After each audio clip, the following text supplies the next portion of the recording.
Some people become a different person in every room they enter. Their opinions change depending on who is listening.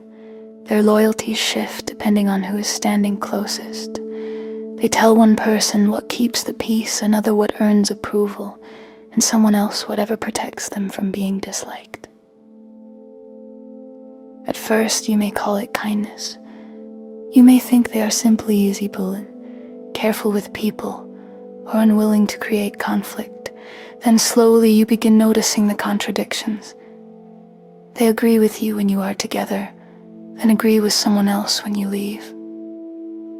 They carry one story into one room and a different version into the next. They never seem to cross anyone directly, yet somehow people are always being quietly turned against one another, and eventually you understand they are not keeping the peace. They are keeping a different version of themselves alive in every relationship. Perhaps they learned long ago that belonging depended on adaptation. Maybe disagreement once felt dangerous. Maybe honesty threatened connection. Maybe becoming what others wanted was the safest way they knew to avoid rejection. What begins as survival can become a way of life, but stay with me, because understanding where a pattern may have begun does not require you to pretend it no longer causes harm. A survivor response can explain dishonesty. It cannot make dishonesty trustworthy. And the deepest hurt may not come when you see how they change around strangers. It comes when you realize they have been changing around you too. You thought your relationship was different. You believed that beneath all the other versions, you were the person who knew the real one. You thought yours was the room where the performance ended, the place where they did not need to adjust, impress, agree, or become. You believed that with you, they simply were. And one day, something no longer fits. A story changes. A promise bends, their convictions disappear in someone else's company. And suddenly you recognize the pattern inside your own relationship. The same carefully chosen words, the same convenient agreement, the same affection that always seems to say exactly what you need to hear. That realization changes something. Not because you suddenly stop loving them, but because you can no longer receive every word with the innocence you once did. You begin looking backward, you revisit conversations that once made you feel close. You examine memories you never thought you would have to question. You wonder which moments came from their heart and which came from their need to remain who had kept your love secure. That is a difficult kind of grief.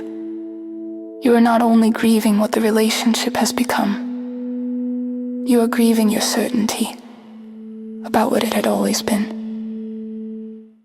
And there may never be a perfect answer. Someone can love you and still perform inside that love. Their attachment may be real, their need for you may be real, even their affection may be real. But love and honesty are not automatically the same thing. A person may genuinely care for you while still giving you a carefully constructed version of themselves.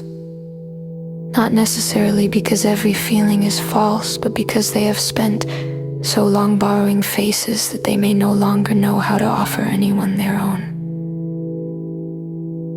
Imagine living that way, agreeing so often that you no longer know your opinion, changing loyalties so quickly that you no longer know where you stand, saying whatever preserves each connection until no connection contains the whole truth.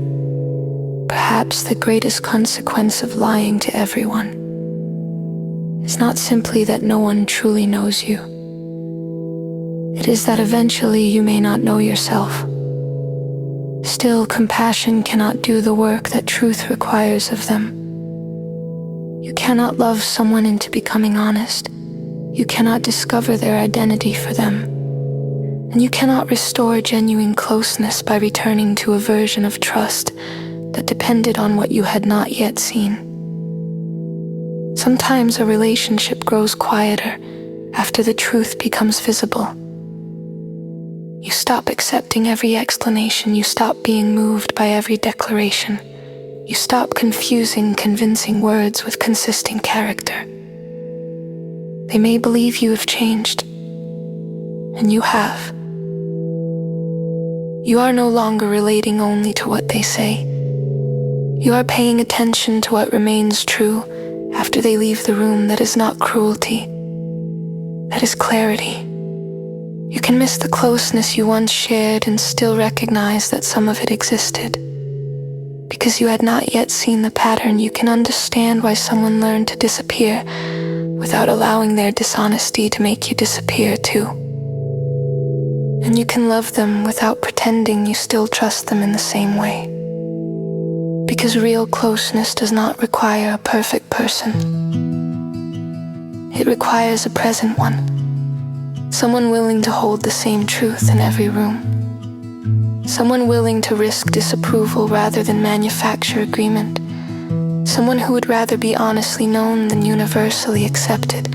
Maybe the borrowed faces began as protection. But eventually, every borrowed face carries a cost. And sometimes the person who finally sees through yours does not stop loving you.